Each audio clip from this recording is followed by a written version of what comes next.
And welcome everyone to a brand new episode of Adventures into Reality. I am joined by the intrepid Natalie and Debbie. We are going to be having one incredible show where we're going to be talking crystal skulls and much, much more. So everyone sit back, put your seat trays and tables and seats into the upright position as we get ready for an adventure into reality. All right, everyone, here we go. Debbie, how are you doing? Natalie, how are you guys doing today? I'm doing great. Just want to say hi to everybody. I'm going to be in the background while Debbie and Andrew just talk about some incredible, amazing things. I can't wait for you guys to hear what's going to come out of these guys' mouths. It's fascinating. I've been listening to them for the past 45 minutes, and what these guys have been talking about, mind-blowing. So you guys enjoy the show. Enjoy the show. Have fun. We will. So, Debbie, you have been a spiritual explorer for many, many, many years. How did it start for you? It goes right back, actually, to the age of 3. The age of 3? Mm-hmm. It's when I had my first experience of something much more off this world. And I was contemplating my life at the age of 3 under a big oak tree. Mm-hmm. I spent a lot of time within myself at that age, which now in retrospect seems really strange. Training. But I just asked the question, you know, I'm just 3 years old and I'm sitting here and I feel like I've been here forever, so I couldn't relate how I was 3, but I felt like I'd been like 300,000. 300,000. Yeah. I know that feeling very well. Yes. And so when I asked that question, all of a sudden I just heard this almost like a rushing sound, and I just saw like a vortex open up. And this voice just said to me, "You always have been and you always will be." And that stuck with me through my whole life. Through your whole life. Even with all the brainwashing, my mother was Jehovah's Witness, and but I could never buy into that because they don't believe in a soul. And I knew that I was. And as you grew older into your journey, you came across the crystal skulls. I did. And that was amazing because I was never interested in crystal skulls, and I actually went up for a spiritual retreat up at Mount Shasta, and it was to do with the a solar eclipse in May of 2011. And I thought I was just going up there to do this spiritual retreat and to observe the solar eclipse. And I was up there for probably 3 or 4 days, and I got there a couple of days early, and I was with a couple of my friends and went into one of the crystal shops where there's a shaman lady there who does readings besides selling her crystals. And I just got very, very drawn to have a reading with her, which I don't normally do. You know, I've been involved in a lot of mystery schools in the past, a lot of modalities, and I'm a strong believer that we create our own reality, so I very rarely sought out psychics to, you know, tell me my future. But I went and had a reading with this woman, and what was so amazing was the first thing that she said to me is, "I'm really picking up strong feelings of England around you." And I said, "Well, I've never been to England, but in 2 weeks I will be going there on a spiritual trip with a whole spiritual group." And she said, "Oh, perfect." She said, "I was supposed to go over there." She said, I was there in 2003. She said she's got the 13th crystal skull, and she had told me that I was she had picked up also that I was a crystal skull keeper, which I didn't relate to at that point. But she said to me that Aleister Crowley apparently had shut down some vortexes over there, had done some major dark work in certain sacred sites, but she asked me if I was going to the birthing stone in Menental. And I said, "I think that's one of the places that we are going." And she said, "I've got an assignment for you." She said, "It's up to you if you want to accept it." And I'm like, "Well, tell me what it is first." And she said, "Well, it's to do with the crystal skull." She said, "I was meant to go back in 2012 and to go back with her crystal skull and open that vortex again." I mean, complete the mission. And complete the mission. Many skull holders are doing stuff like that. And many people that are grid workers find themselves from missions from physical beings and non-physical beings because there is a great need for people to begin and complete journeys like this, especially to things like the birthing stones. Right, it's a very powerful place. So I accepted I accepted the assignment. I just thought, oh well, she said all I have to do is that she was going to download. If I wanted to, I had to pick out a crystal skull that I was really drawn to, and so I checked over all the crystal skulls, and this one particular one really called out to me. So I got him. Which is, ta-da, Himshi. And the reason how he got his name Himshi is when I asked him whether he was male or female, he said he was a consciousness. And a friend of mine said, well, you should call him Himshi because it's both male and female. And so what this lady did was that she downloaded from her 13th crystal skull the information, the codes that needed to be to complete the mission, and or the assignment.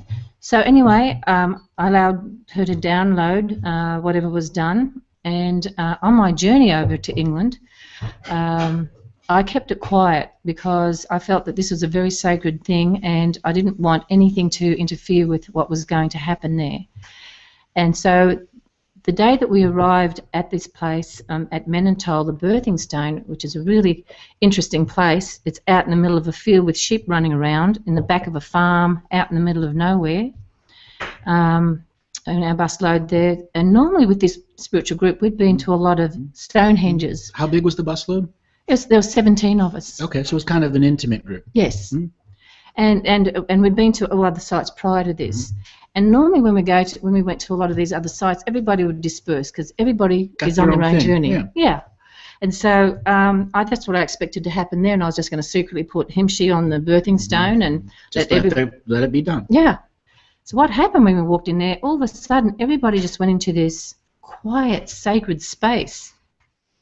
And we're all looking at this stone, and just without a word, we all formed a circle.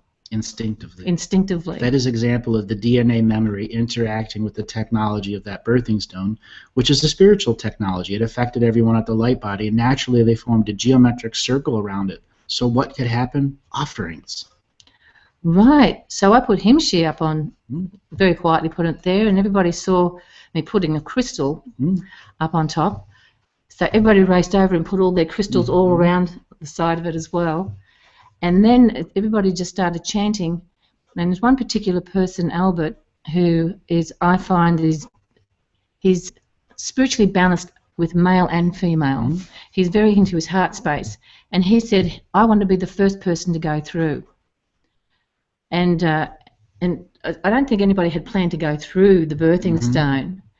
And I could really feel this portal. It was a very, very strong portal there. And something was really happening.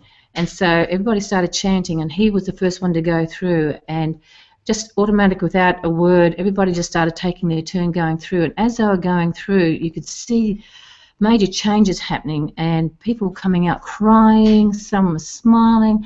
People felt changed just going through the birthing because the divine feminine energy had been reopened. That's right.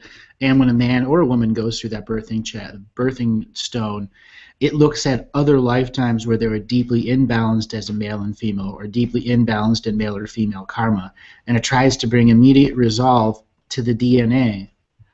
Right. So the interesting thing also was, because it's out in the middle of nowhere and it didn't look like, well, we weren't aware of anybody being in attendance. And there was grass everywhere, but right in front of the stone itself had been mud. It had been raining, lots of rain in England. Rain in England? No, never. It's a desert there. And we had a lot of rain. So, but somebody had cut down the grass, probably about this wide, and laid it probably about this thick in front over across the mud. It was like, and so because you had to go down on your hands and knees and actually crawl through it. Crawl through it. Yes, because it's embedded in the ground, and it's just this small round circle that you go through. So you were squeezing through, but you didn't get muddied. You had this beautiful grass carpet laid out. So it was really a magical experience, besides what the purpose was there for. And after you had completed this, you had felt that your mission was done. I thought it was. You thought it was, but there's always one more part to that story. They're never done with us. No, they're not. And another interesting thing was, in Shasta. Mm-hmm. I had met a friend of mine who actually lived in England who came over for this particular ceremony, and he had connected with a woman who was, she's a shaman, and she had done a sacred ceremony in Pluto's cave. Ooh, that's a really nice place. And You can get a lot of ancestral energy. If you're dealing with hollow earth ancestors, like you have a connection to Telos through not somebody that's Adama or in the command structure, but someone that was an actual ancestor who went through an extinction process. With that Pluto's cave, you can have direct access to their DNA memories as long as you come into the cave with a high level of spiritual hygiene and reverence for what the DNA portal is going to create, because there's going to a whole lot of energy is going to come back out of the hollow earth and try to, how do I describe this, make your light body even more potent with the hollow earth ancestral connection, because once we as a species are connected to hollow earth species in awareness, like we know that they exist in their ancestors, we complete a huge part of our spiritual journey. Right. Oh, that's really good. Yeah. She this particular woman, she had this friend of mine, Chris. He had bumped into her staying at the same motel, and they started talking, and she had told him that she had just finished having a ceremony in there and was taken in by the Telos. Is it Telos? Telos, yes. Yes. Because it lives inside the mountain. Yes. She was granted access to go into the mountain and did a ceremony within the mountain with the Telos, and they handed her this particular stone from inside the mountain. And they said to her, this stone has to go to Merlin's cave. Merlin's cave. In Merlin's cave. And that's in Cornwall and in Tintagel. And so she said, I can tell that you're from England, so she gave him the stone. Well, he contacted me because he knew that our group was coming over there for a trip, and he said he just couldn't get to Tintagel, so he was going to leave the stone for me at the first place that, near Tintagel where we were staying. So when I arrived there, the stone was waiting for me with my name on it. And I thought, oh, see, hello, those Simon. they have personal assistants that take care of their travel and everything. I know, it's really interesting. And there was another couple from England that actually came who knew the people who run the tour. And so they come to visit with this couple who run the tour. And so they were invited to come on some of our tours for free. And I really connected with them. And what they did was they were drawn to do toning. They're a married couple, and they said they channel the toning that comes through them. And it's just automatic. They never practice anything. They just go ready, set, go, and they both start toning in complete harmony. Just almost like a barbershop quartet, except it's a man and a woman. Just instantly, they're so good at it, they can get right into the toning. Yes, and so they get invited to a lot of sacred ceremonies and all the henges to do the toning. You can do that. That's such a needed skill. You know, people out there that don't really know what toning is, it's bringing in your throat chakra spirit energy, so that the wom wom wom ni no na ni in, whatever you're toning, whether it's high pitched whines or whatever, you're bringing about your signature frequency, and the stones begin to react to it. The land begins to react to it, because that becomes the focus to create the whirling vortex of energy, so a portal can be created. Right. So one of the couples, she pulled out a crystal. Another crystal skull, and they travel in packs now. Look at that! They've got their own group. and the one that she had actually looked like an alien. It had the elongated head and the slanty eyes. And I said, well, that's really interesting. I said, I'm traveling with my crystal skull at the moment. And anyway, she said, would you like us to tone for your crystal skull? And I said. And I said, well, I'd like to do it in private. So after our tour that day, they came back to my room, and I also brought out the stone from Mount Shasta, and they toned. They said, oh, that's a totally different frequency. So they did a different toning for the stone that was to go to Merlin's cave to the toning that they did for the crystal skull. So when you tone with crystals, you are bringing, how do I describe this, your I am presence capability of making a sacred space bubble of egg around an object that has an admitted sentient consciousness to it that isn't male or female. And when that happens, this being becomes anchored in here. And once it's anchored here, it's part of spiritual commerce that is separate from the system of domination and control. We are always interexchanging information and energy, and sometimes we are setting up what's called energetic chess moves. So other sentient beings who don't have arms and legs but are in hardened objects such as crystal skulls or crystals, they have their own community, and they have ways of working with people in communion and union so that they are waiting for someone when they get to some place. They work off of the most powerful rules of synchronicity. And toning and healing and all of those other energetic skills are absolutely needed in the time of the now. You know, for people out there that want to learn light language, they want to learn healing, learn toning just to. Go and look at your standard scale for music. Start with the A note. Can you go from A to A flat, B to B flat? Those two tones right there, A, B, and C, those three tones, A, B, and C, are all you really need to learn. You can go out and get a simple tuning fork. You can go out and get the stuff that those little harmonica things that they play for the C note, so you can learn what your tone is.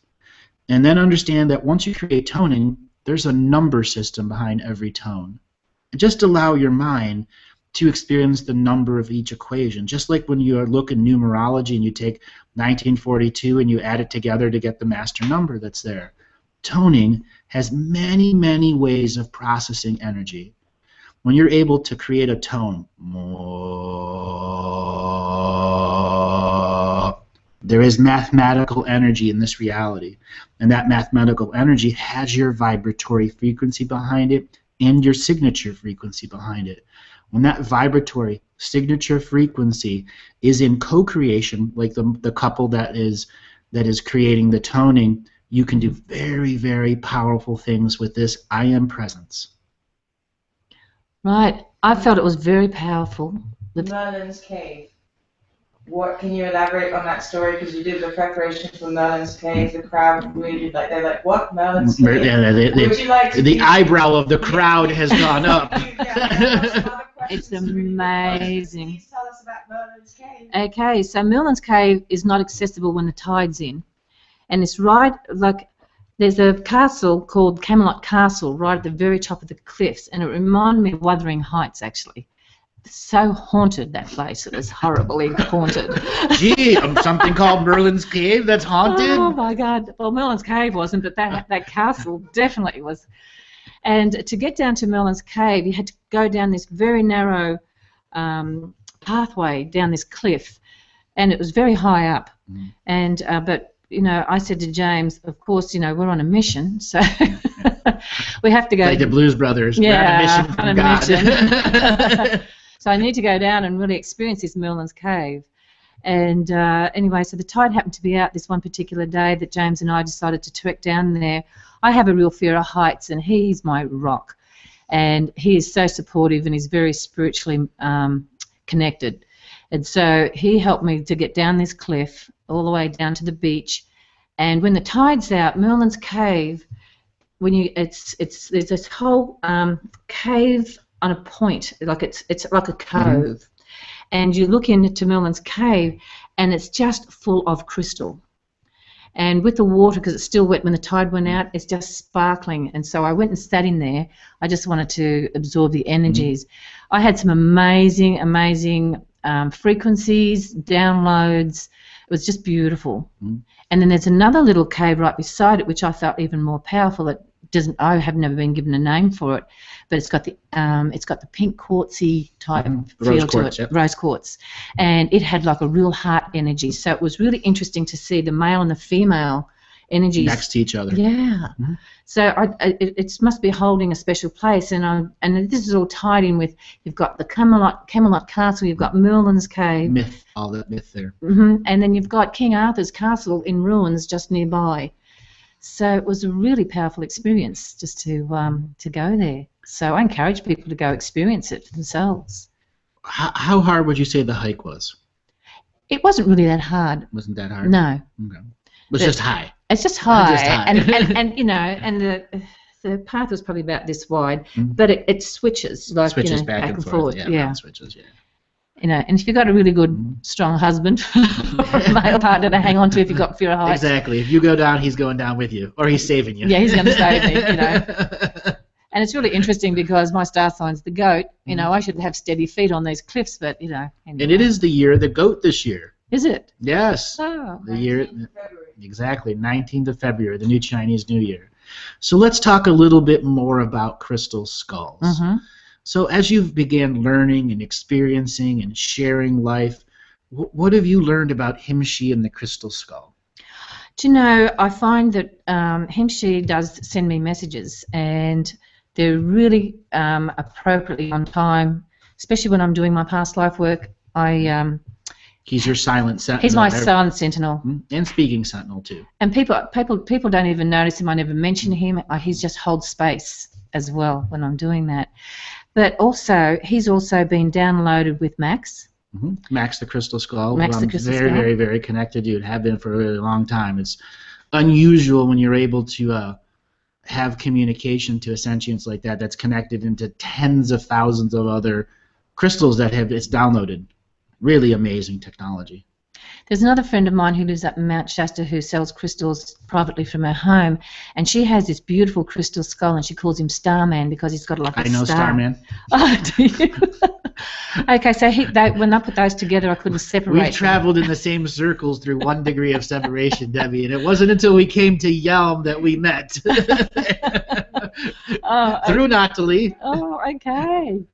So yes, so they had a great time together for several hours, and Starman had also been downloaded with Max and one of the other well-known ones that I don't remember the name, but I did meet another one, and it was through Himshi that I went back to another download of the 13th Crystal Skull. The lady who did the reading for me opened up and said that if anybody had any crystal skulls, that she would activate them. And so this friend of mine from England, who actually had bought his crystal skull because it said it begged him to bring it to Shasta from England, I mentioned that this was going to happen, and he said, "Oh, I need to be there." So I just went along with him because Himshi had already been downloaded and activated. So I just went along for the ride, basically. So I thought, and I'm sitting next to this woman who has this big shape on her lap with a cloth over it, and at the end of this ceremony that this woman did to activate everybody's skulls and whatever, the room emptied and it was just her and I sitting there, and she lifts this cloth off this big crystal skull, and I went, "Oh my God!" I said, "He looks huge," and she said, "Yes, and he's really heavy. He weighs 16 pounds," and I said, "Oh, I really feel strong energy coming from him." And she said, I said, "How did you get this crystal skull?" And she said, "You wouldn't believe what happened." So she told me the story. A friend of hers went to John of God for a healing. And this friend of hers had a healing with John of God, but also knew him personally. And John of God said to him, "I have this crystal skull and I've been using him with my healing for 20-odd years, and he's requesting to come to the US because he's needed here." And he said, "Will you bring him to the US?" And he's like, "Oh, well, I don't know what I'm going to do with him." But he said, "Well, he'll find his way." He'll literally find his way. He'll literally find his way, and he'll find the right person who's meant to have him. So she was a good friend of this fellow, and this fellow just put him up on a shelf and forgot about him for a time period. And then he bumped into this girl, and her name was Susan, and she's a shaman, and she holds whole lots of ceremonies and stuff in California. And she said he offered it to her. He said, "I think that that you should have this crystal skull." And she said, "Oh no, that comes with a whole lot of another story. It changes your life, and they take over, and they want you to do this, kids. Yes, and they want you to take them here and here and stuff." And she said, "I don't know if I'm willing to take on that," so she refused it. Anyway, she had a dream, and I think the crystal skull came to her and was telling her that he needed to come to her because you don't want to be on the shelf anymore. No, and the type of work that she was doing, and she does fire ceremonies, full moon fire ceremonies. So she uses him there now as the headstone when she does these ceremonies. So she said to me, and so I said, well, what do you call him? And she said, well, I asked him if he was male or female, and he was androgynous as well. So she called him Jogs for John of God. And she invited me to a fire ceremony that night because it was a full moon. And so the fellow that I took there to get his thing, he had a smile from ear to ear when I told him about, we've been invited to a fire ceremony with the John of God crystal. And so these things, him, she, I feel, directs certain things in my life that bring about, great experiences and awakening. Mm-hmm. And it's not the bad change; it's all of that good change, the pocket change that comes out of life. Mm-hmm. When you're able to share your journey in companionship with a non-physical entity that's bound into a physical object, that alone journey that makes so many people depressed suddenly can have a companion who's sharing the journey, and when he's not in communicating with you and you put him down, he's off doing something else on his own journey, and you meet back up in time, or in fraud time, or in no time, or in spirit time, and you begin to calculate from your moral compass where the two of you need to go in this companion journey. Right. And yes, it's an alone journey, but only alone if you want it alone, to be alone. There are some things that can only be experienced alone, but when we share our experience, those alone moments don't need to be alone. And we're all connected in consciousness anyway, so it's, what a question I was going to ask you, with the crystal skulls, there's a certain amount on the planet right now that have made themselves known. What are they here for? Well, the 13 classic crystal skulls that we work with the Mayan expression actually equate to anchors and individual paradox timelines. What the crystal skulls are is a way to take everything that's happened in the Akashic record, that the light body experienced from the planet, and to bring it into a central technology that focuses layer upon layer, because there's more than one representation of the Earth Akashic record, because we're living in 4 simultaneous paradoxes with a 5th reality layered on top of it. And that was necessary for us to break down into the macros, micro soul shards so we could resolve all karma of this universe in the galactic ascension machine. The crystal skulls themselves were developed about 18 million years ago because the big high-frequency entities of that day knew they would be going through a degradation process where a planet would go from 7th dimensional giant planet to a 3rd density, 3rd dimensional planet that would be much, much smaller than what it is. And they needed to compress everything that had ever happened in all of history into objects.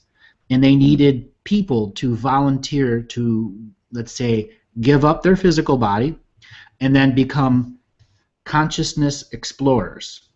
That is a consciousness explorer vessel people have heard me told about, but this is on a different level. There are tens of thousands, like Max the Crystal Skull. There were probably 85,000 individual beings upon their death that sealed their frequency into the crystal skull, and then when the crystal skull was activated, another entity who had never taken a physical body from its moment of immigration into this universe, so it's not here to follow DNA technology, it is just an energy body that came from another universe that is experiencing our universe through energy, was asked to come in and be one of these, with the energy of all the thousands of people that sealed that memory of who we are, what we've done in all dimensions, time streams, galaxies, and universes. And now these become focuses in each individual paradox timeline because it's got our memories in it. Well, if you are in complete unawareness on the first paradox timeline and all of a sudden you catch a glimpse of a crystal skull that's suddenly in your reality, that reality goes, I have connection, I have deja vu, I have mystical experiences. They connect to them and they realize that they are multidimensional on other paradox timelines and can learn how to go from one to the other, because these act as nexus points to create gateways so that we can see and perceive ourselves on all 5 of the timelines. So these are the great technologies that allow the paradox to end through energy of understanding, wisdom of learning, without the backlash of dirty energy coming to hit you, because they operate under their own functions and rules. So are there any other purpose that people can utilize being Oh, in their they've been energy? used for both good and bad. Right. So when Earth was being defended from people that were here to destroy Earth as a soul, the crystal skulls also used their DNA memories to train people rapidly how to fortify our reality, physically, spiritually, mentally, sexually against the men and women, because that was a common way, was to make the women become sterile or the men become sterile and have a revolt at the cultural level between the men and the woman. So crystal skulls would hold fertility places so that if a sterility energy weapon hit the planet, they could go to special zones and get their fertility back through connections to the different crystalline grids and stones that were there that protected the bubble of reality from reality invaders. They have other purposes too, which is to activate people. They have a record of all of the soul contracts of this planet. So they can observe the soul contract and determine if they go, hey, do you want to come and bring that contract over here and be a skull carrier? Is this within your frequency of able to share this reality and share this journey with another being who has its own purpose? And you may find yourself assisting and serving that entity, and then find yourself you've given your power away to the journey itself and have to give the crystal skull to someone else so you can continue your journey, or to set it down and allow yourself to just be in spiritual communication with it. Mm-hmm. The crystal skulls are really meant for a healing tool. When our species finally goes through the great understanding of who we are, the crystal skulls will be centerpieces of soul shard integration. People will go to stadiums and they'll have crystal skulls there with very powerful shamans who are able to heal tens of thousands simultaneously. So much sickness in our world isn't physical sickness. It's actually ancestral. We've created it ourselves. It came into our DNA to make us sick at a pre-programmed time. Right. And these crystal skulls can clear that. They just need the focused creative intent to go have the shamanic energy and to do what they're meant to do. Connect to all the different dimensions, time streams, galaxies, and universe. Bring all those soul shards in because they have all the memories of where they've been. Bring it into the brain of the crystal skull, and then the crystal skull will go into your heart. And from there, the heart can naturally integrate each individual soul shard. And when you have big groups using a single crystal skull, it'll hold trillions of soul shards that are not even the people in the stadium. But when you're done, you'll have healed soul shards of other beings that you will begin giving back to other people the further and further away you go from the crystal skull, because its chess game goes that far. Oh, wow, that's really interesting. So I know that when we were doing some other work with you with the crystal skull, when I originally got Hinshi, his skull was clear. And totally clear. And now it's absolutely full of little things all in there everywhere, and he's gotten darker. It's really interesting to see the change. So he's downloading codes and information all the time? Is he? Or? Yes, he's always downloading codes and information, but at times it's really specific where, well, he won't be downloading until you go onto a journey for him to go to a place. And then it could be a month where he needs to sit on the shelf to download something, or it could be a month in your pocket waiting for that exact moment where two people pass in the midst of the night, and from your purse or pocket he jumps some energy out to the car that's passing you and completed something that was huge for him. Right. Because he had been sitting there watching and planning and looking at your 1 degree of separation so he can play great energy chess with the world. Well, that's really interesting to know. I have tons of questions for you guys, so when you're done, just let me know. So how about we start with one question? Yeah. All right. This is a question from Colorado. I've heard of a stone portal in Tianhaku, Peru, in brackets, Puerta de Amaru Muru, that opens with 3 distinct tones in sequence. Jerry Wills claims to have physically gone through the stone portal. What is the difference from those sorts of portals and the ones Anne and A.B. are speaking about? And this is from Colorado. Okay, as you said, is that Tiwanaku? Tianhaku. Tianhaucu. I'm pretty sure it's just spelled wrong, but it's Tiwanaku. Okay. The big stone portal at Tiwanaku is a belief system portal, and the birthing stones that Debbie was talking about is a fertility area. So one is birthing you into the ancestors of your future star brothers and sisters, because those gateways were created by star brothers and sisters. And Tiwanaku itself was completely destroyed, and then a subsidiary culture rebuilt it many, many times, some with off-world technology and some without. So the form in which we see Tiwanaku today isn't its actual form, and that particular gateway of the sun is the Anu gateway, when the Amara and the other tribes of that area began to reoccupy, and then the Inca came up and started storing gold there once again.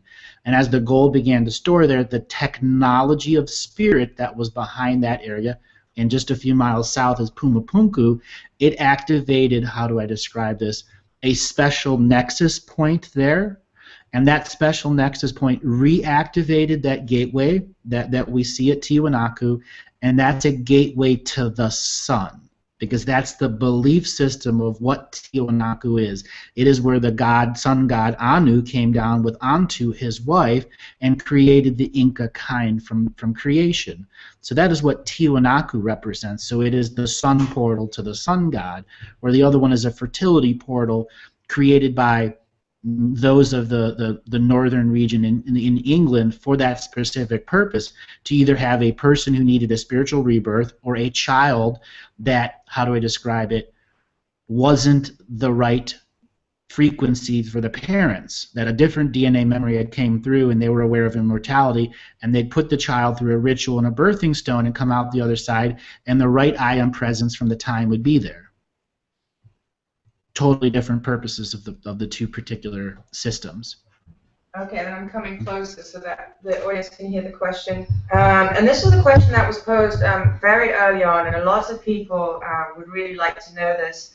Can these DNA memories be misinterpreted as one's own past life memories, I wonder? Absolutely.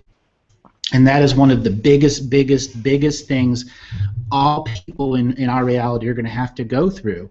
As a sovereign individual being, knowing that you're in a DNA lineage, that you have all of the memories of your mother and father before them, your great-grandfather, all the way back to the beginning of fraud time, as long as that lineage has been in existence, the DNA has all of the memories. When you make the choice as the apex of the hierarchical order to say, I want only my DNA memories of this lifetime at the hierarchical order, so that is what I have at immediate recall. Once you separate the densities of what is yours and what is others, which is a monumental journey for some people, you have clarity into the I am presence, and you can make past and future choices and still have malleability to manifest whenever you need to.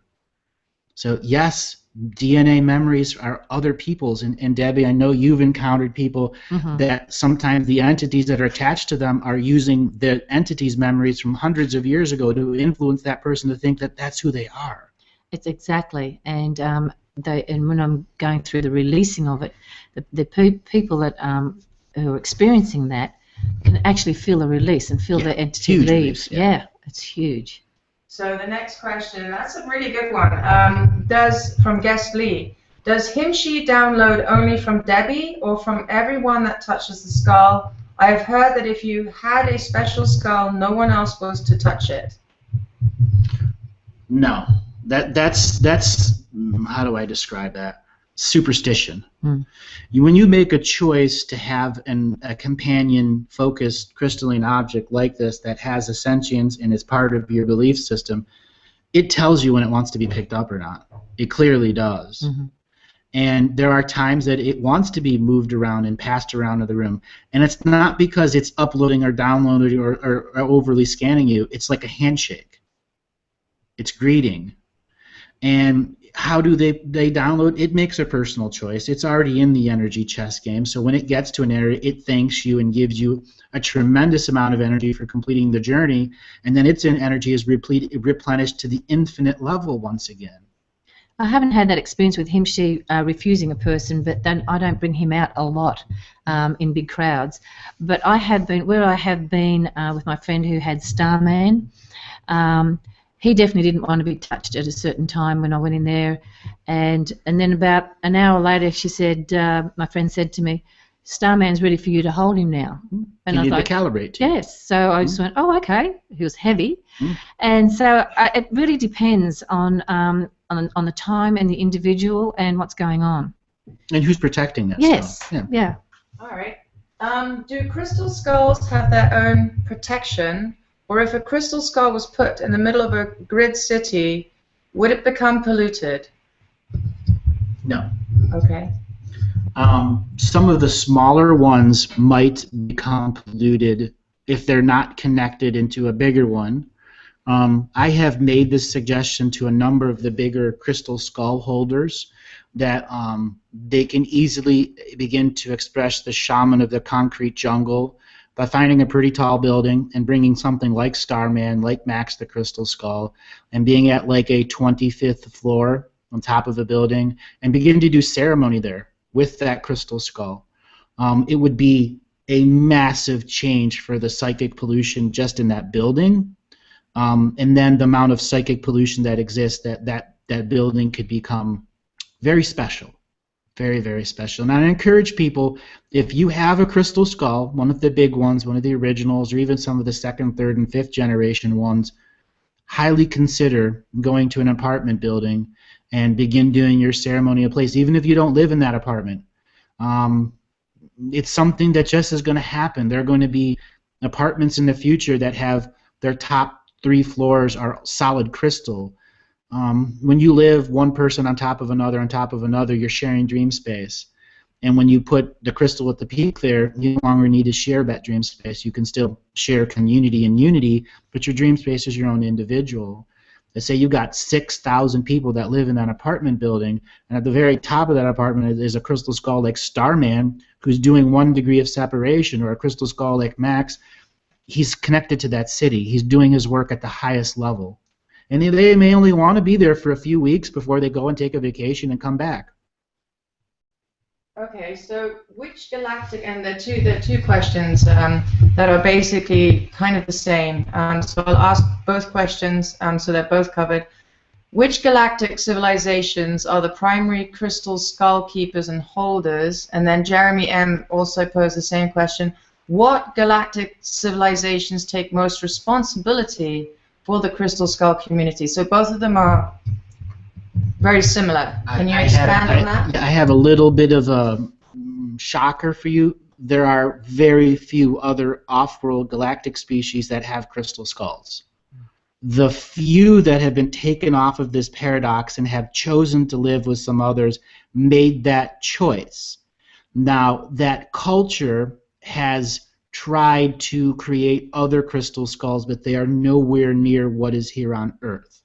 So when you have galactic societies that are claiming to use crystal skulls, more than likely that's just some channeler bullshit. The only entities that can leave Earth are ones that are in full extinction level, that can no longer live on the surface Earth, but are hollow Earth ancestors, and they can take a piece or a shard of a crystal skull and become an emissary to another world where our lost soul shards may be, and that crystal skull will then begin doing its job to reassemble or connect to all those soul shards who need to go back to Hollow Earth or go back and resolve your soul spark issues with those on the surface of Earth. So there are no galactic societies that claim the 13 crystal skulls here. They are meant to live here on Earth.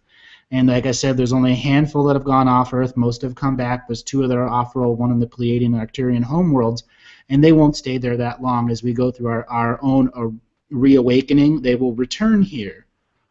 So that's going to be a tough thing for people to accept, but there's a lot of bullshit out there that we need to begin to clear up. This is a really good one, and a lot of people have emanated that they'd like this answered. Are there crystals that hold other timeline Akashic records? How do you discern the difference for this timeline? Because, you know, we always have these issues with bleed-throughs. We're talking about that. So That's a really good question. Are there crystals that hold other timeline Akashic records, and how do you discern the difference for this timeline? No. You have to realize that a crystal is a neutral witness, and it is a system that is similar to the Akashic record, but it doesn't have the same scale. It is only its local environment of witnessing. And if you have a crystal that's connected to a 90-mile sheet of rock, all of those crystals are a 90-mile sheet of rock, so all of that experience in that 90 miles will be broken down to all the individual crystals that may have been mined out of that area in the future. So crystals don't hold timelines. They don't allow you to jump timelines. They store information. They allow your light body to go, all right, I can work with this crystal and take some of my DNA memories that are in my light body that are not in my DNA memory itself because they were too big. I can then put them in a crystal, and I can then begin to do spiritual exercises with that crystal so I can bring even more of my light body DNA memories in. In one way, that can be considered time traveling because you are breaking the social agreement of time and using your light body to manifest memories that are live in another version of yourself that is allowing your memories to be uploaded into a future version of yourself, so you complete the soul spark process, where you're no longer a spark of just a soul that's here with a limited amount of fuel in a shared reality with Earth sharing dirty energy underwear, where your spirit is what gives the soul purpose to incarnate in a place. So once again, crystals aren't timelines, they are just observers. There are crystalline communities that share mineral communities that have active concepts in trying to move energies on Earth. And could you say that they're involved in timeline incursions? Yes, because it's their reality too. There have been many crystalline communities that have been wiped out by the nuclear weapons that were used by the United States from the 1940s on. Even the smallest radioactive weapon is extremely destructive to non-physical sentience that store memories for us. And then they lose their experience because they can't store memories anymore because they're irradiated with something that's a forced memory from billions instead of just a few. Oh, that's an amazing answer. And then we have questions here about crystals. One question is, are all crystal skulls okay to own? Or how do we know what not to buy? And then also, so if we don't have a skull crystal, we can work with any crystal, right? Whether it's a skull or a double terminated crystal or a cool looking rock you find on the side of the road doesn't matter. If you're choosing to have something that's carved, like a crystal skull, you can get them in many shapes, many sizes, many prices. Feel them. Okay, this entity, Himshi, chose to be in this form. When he was being created by the machine and the hand that polished him and brought him to this point, he said, I'm ready to be in Earth, incarnated into this. Okay? You understand that he incarnated into this. He does not have a death process. He's still connected to the astral world. He can unincarnate, and simply this will be an empty crystal skull. When you touch it and you have it, and you give it your soul journey, there may be something in your ancestral connection that has another spirit who will instantly incarnate in this for you, because it needs to share their journey to complete its energy chess, not in a physical body interacting with karma, but still in the contractual system. So if a crystal skull is neutral, and this is from Santo. Santo, we love you, the incredible questions. So if a crystal skull is neutral, then is it up to the holder to manage their sovereignty, i.e. the crystal skull will not impede on the free will of the holder? Correct.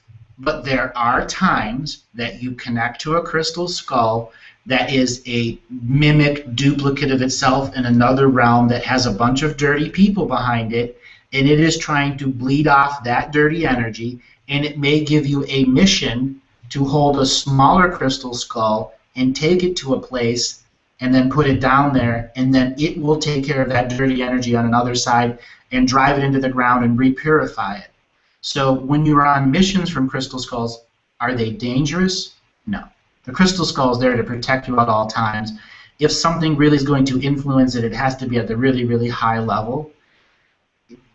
Further into that question, can a crystal skull be not neutral? I actually say yes. I have encountered crystal skulls that during healings have come out of bodies and spoke to me and have physically said, you can only communicate to this signature crystal call frequency if you are only healing heart. No other time you would communicate to me. That crystal skull was in polarity because it was individually working with the healing of that person that I was working on. So it was in polarity. That's not a bad thing because it needed to be in polarity to be able to heal that heart, because that person had a pacemaker, and every time my hand was over the pacemaker, I could feel the shocks through his heart. And all of a sudden, the crystal skull came right out, and I'm like, whoa. So they can be in polarity. Negative crystal skulls, we live in a world of light and dark, and the crystal skulls are always trying to do what? Play energy chess. They may need to flip the dark guy to become a light, so he goes over here and influences a bunch of people to forgive him, and at the same time, there may be a light being who's flipped to dark and goes over there and teaches a bunch of dark guys how to fight the light guys. And the crystal skull will have to moderate that and have to predict and understand that allowing these karmic changes and being a zero karmic balance being, it can find remedy and resolve through the spiritual courts of equity. So, and Anne just followed up with a really good question. Andrew, are you saying the skulls and crystals were also affected by the uncreation events? Or Yes. was the memory still within? No, they lost their experience too. Everything did. The only thing that had the recording of what was us was the planet, and it could not share our experience because it had no DNA relation to us during the timeline genocide. We were stuck in its astral world with no way possibly of even communicating the planet because we have no ancestral connection. That included all the stones on the surface who were our original ancestors, because they go from planet to planet too.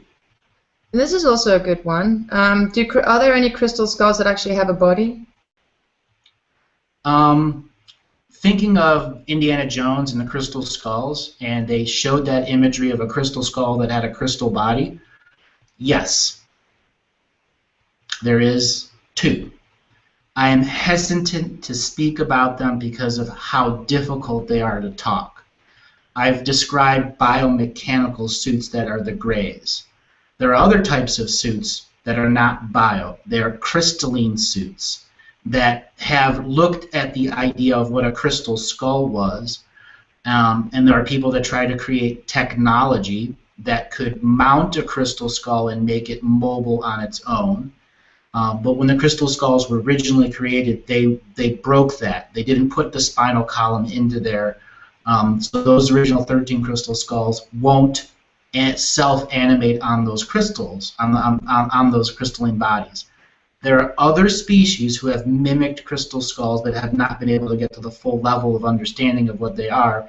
And you have we'll simply describe it, a mineral community that now has arms and legs and opposable thumbs and is capable of creating technology and begin taking people, its own people, out of the ground that it's in, giving it mobility, that experience of mobility. So yes, there are some here on Earth, only two like I said, but they're not going to interact with us. I'm hesitant at going any further into that just because of the misunderstanding. Cool question, and yes, Indiana Jones and the Crystal Skulls brought that concept forward, but it kind of showed you it was really destructive in that movie. And the Crystal Skulls do not want destruction in any way, shape, or form.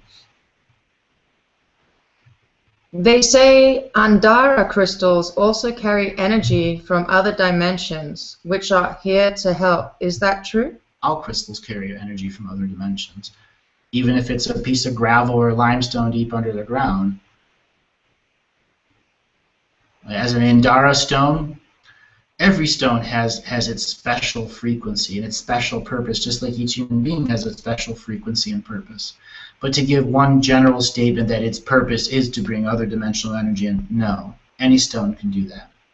It's also here to serve us, we're here to serve it, and its natural ability to hold and store biofrequency energy and to us share our biofrequency energy allows us to create very small microportals where we can begin exchanging karmic debt or positive energies between other dimensions in awareness with other spark beings. So what is the relationship between orgonite devices and crystal skulls?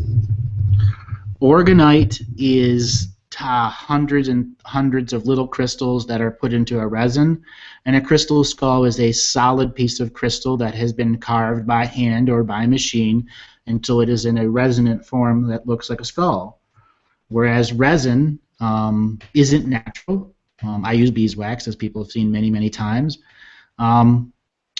So it's a big difference in technology. It's a community of crystals that's been put together that tries to follow the rules of energy to begin filtering or fountaining energy in a particular area.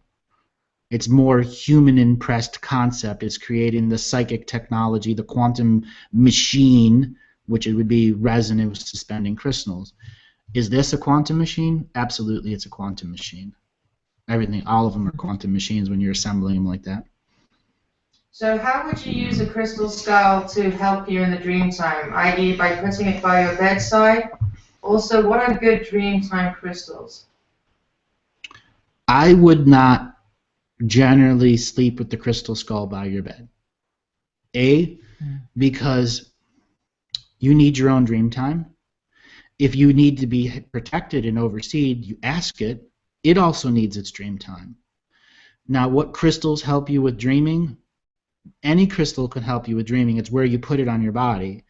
When people aren't dreaming and aren't remembering their dreaming, I tell them to put salt, silver, and sage in a plastic bag and put it on the back of your tailbone and the back of your head, and you'll get your dreams again for a short period of time. That is far more effective than putting a crystal skull on your forehead and falling asleep. Because after a while, you'll turn over and a clunk hit you right in the nose or crack you on the tooth, like I had with mine one time. He does. He has a cracked tooth, and I asked him, I said, in one of your growing days, did you actually ever put a diamond or something in your tooth? Because I see there's a crack from a crystal. Oh, And right. he burst out laughing. He said, well, I got the equation. I just got it wrong. I had a big double terminated crystal on my head, and I just happened to roll over and sleep and went thunk right onto my tooth. And it hurt really, really bad. And from that point, I have not been putting crystals on my forehead like that. And this comes to a great question. Once I held a large crystal skull to my third eye, it gave me a big headache. What happened? It gave you a headache because you were not ready for its frequency. It was trying, it was pushing you away. And for some reason, you might have had an entity in you or an entity influencing, and it simply said, you can't come any closer, you're invading my sacred space, and this is all that it could do. And you may not even know that something was playing energy chess through you, and it just needed to reject you at that moment. Alternatively, the headache represents that you are having an adrenal rush at that moment because you were in the big rush of the energy, and your body, who has been psychically damaged many, many times through its life, simply began to reject the energy of the crystal skull and created the headache. More often, it's the crystal skull telling you, you need to be much more cleaner before you work with me. This also comes back to, this reminds me of when they discovered those crystal caves, and here this is also the question, what about the crystal cave in Mexico? What is happening there, if anything? And these people also, they can't stay in those caves long. They need to... The ones that are deep underground? Really Yeah, those so are the one seated. in Mexico, what's happening there? They're seated crystal areas that were part of the fortification process created 54 million years ago. There are 85 of those that are still existing here on the world. And those will be used to recalibrate our planet when we are teleporting from other place to other place to other place. They're the grid that allows this planet to move physically, even if it's a few thousand miles or a few trillion miles. It doesn't matter. They're the propulsion and navigation system that's linked into the master control systems that I talked about in the Lance White series, Galactic History. I can go on and on and on and on with those. I'd say that we should just dedicate a show to it. With that in mind, I just want to remind everybody we're going to have a show coming up this Thursday, and then this coming Sunday, Football Day Sunday, Super Bowl Sunday, we're going to be having an alternative service. If you are tired of football, you are tired of all that, come and join us. At 6:30 Pacific time, we're going to go, 3:30 Pacific time, 6:30 Eastern time. We're going to go about an hour and a half, 2 hours. And we're going to talk about remote viewing, and I'm going to be giving some people some remote viewing targets. We may even try to remote view the score of the game. So everyone, just remember, if you don't want to watch the Super Bowl Sunday, come and join us. We're going to have one blast of a time. And then maybe this Thursday, if people would like to continue this crystal talk, I can go a little bit more into some of those conversations, because there's a series of questions that you have to ask just so you get the context. Now, sometimes I give these long soliloquy answers, and I have to put context into them for people to really get what is going on there. Now, also, one of Debbie's talents that we wanted to talk about, because with what she does with him, and this comes to a question that was posed very, very early on, and I think we can just touch on that a little bit and give the audience an idea of some of the things that we've been doing with Debbie, especially also for the Alchemy series and some other remote viewing skills.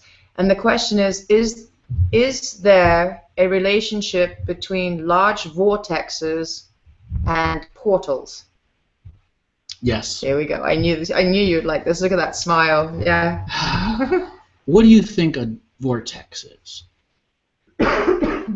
Compared to a portal? Like, for me, when I see a vortex, it's like swirling energy. I'm just wondering whether they're the same thing. That's a really good question. What's the difference between? Yeah. It really makes me think. Really good question. What's the difference between a tornado and a thunderstorm? Oh, okay. Because it's like a swirling energy. It's like a torsion field. It's already built up the dynamo of infinite connection. A portal is the first dust devil. You know, it's like a dust devil on a micro hurricane that really you could walk through, and it's not going to pick you up off the ground versus an F5 hurricane. So a portal is our impression. A vortex is something the planet is creating and is allowing us to interact with. Big difference. Can a human create a vortex? Yes. In the right place, at the right time, with the right signature frequency, in agreement with the planet and the ancestors, has been done through the beginning of time. It is our birthright to create vortexes. And we will be able to create vortexes that literally alter the weather patterns in our area. When you have the cloudbusters that are created by Wilhelm Reich, it's the same concept. You are taking the energies of the portal and spinning it up faster and faster. And if it takes weeks for it to build up and become a vortex, that's fine. You've put enough energy in it, and the energy of the land said, all right, you're going to create a vortex. That means I'm going to start attracting everything to this Coriolis effect that you're creating in the center of that quantum machine. That's amazing. Yeah, everybody's really excited about the Sunday show.